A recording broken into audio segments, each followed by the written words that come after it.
Assalamualaikum warahmatullahi wabarakatuh. Perkenalkan, nama saya Rokni Andika, Fakultas Usuluddin dan Studi Agama, Prodi Ilmu Hadis,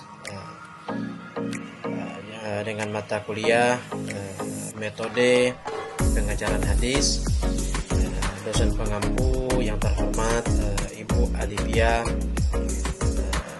Alipia Khairunisa AG. Pada kesempatan ini saya akan menjelaskan yaitu metode fikih al-hadis. Metode fikih al-hadis adalah pendekatan untuk memahami hadis secara hukum dan kontekstual. Ia menggabungkan antara analisis sanad dan matan serta penggalian hukum istinbat dari hadis. Pertama yaitu metode sanad. Sanad adalah rantai perawi yang meriwayatkan hadis. Tujuan menilai keabsahan hadis melalui keadilan, ketelitian dan kesinambungan perawi. Langkah-langkah daripada tersebut, yang pertama yaitu meneliti biografi perawi, yang kedua memastikan sanad bersambung, dan yang ketiga menghindari syadz, kejanggalan dan illah, cacat yang ada dan tersembunyi. Yang selanjutnya itu metode matan. Matan adalah isi atau teks hadis. Tujuan memastikan makna hadis tidak bertentangan dengan Al-Quran, akal atau realitas. Langkah-langkahnya meneliti struktur bahasa dan makna, menilai kesesuaian dengan dalil lain. Yang ketiga menghindari makna yang bertentangan dengan prinsip syariah. Yang selanjutnya yaitu metode kias. Definisi menetapkan hukum baru dengan analogi terhadap kasus lama yang memiliki ilat, alasan hukum yang sama. Contoh, mengkiaskan narkoba dengan khamar karena sama memabukkan.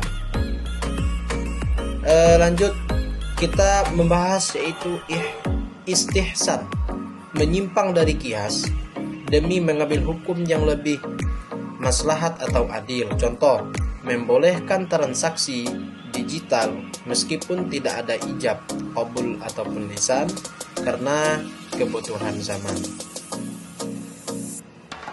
Teknik interpretasi dalam fikih al-hadis yaitu yang tercantum ialah tafsir al-makna, menjelaskan makna secara literal dan kontekstual, dan istidlal, menarik kesimpulan hukum dari hadis melalui dedukasi atau induksi. Dan ta'wil, menafsirkan hadis yang tampak bertentangan dalil lain. Pendekatan historisnya memahami kontekstual, politik, dan budaya saat hadis disampaikan. Contoh, hadis menulis selain Al-Quran dipahami dalam konteks menjaga kemurnian wahyu di awal Islam. Pendekatan rasional, menggunakan akal sehat dan logika untuk memahami makna dan relevansi hadis. Contoh, menolak hadis yang bertentangan dengan prinsip keadilan atau akal sehat meskipun sanadnya sahih. Aplikasi fikih al-hadis dalam bidang pertama yaitu fikih keluarga. Apakah yang dimaksud dengan fikih keluarga? Yaitu hadis tentang pernikahan dan kewajiban suami istri, penceraian, nafkah. Contoh, sebaik-baiknya kalian adalah paling baik terhadap keluarganya. Dasar etika rumah tangga. Lanjut yaitu fikih ekonomi. Apakah yang dimaksud dengan fikih ekonomi? Hadis tentang larangan riba, keadilan dalam transaksi, zakat, dan etika bisnis. Contoh, pedagang yang jujur akan bersama para nabi dan para syuhada. Fikih sosial. Apakah yang dimaksud dengan fikih sosial? Hadis tentang tolong menolong, keadilan sosial, hak tetangga, dan solidaritas. Contoh, Tidak beriman seseorang yang kenyang sementara tetangganya kelaparan.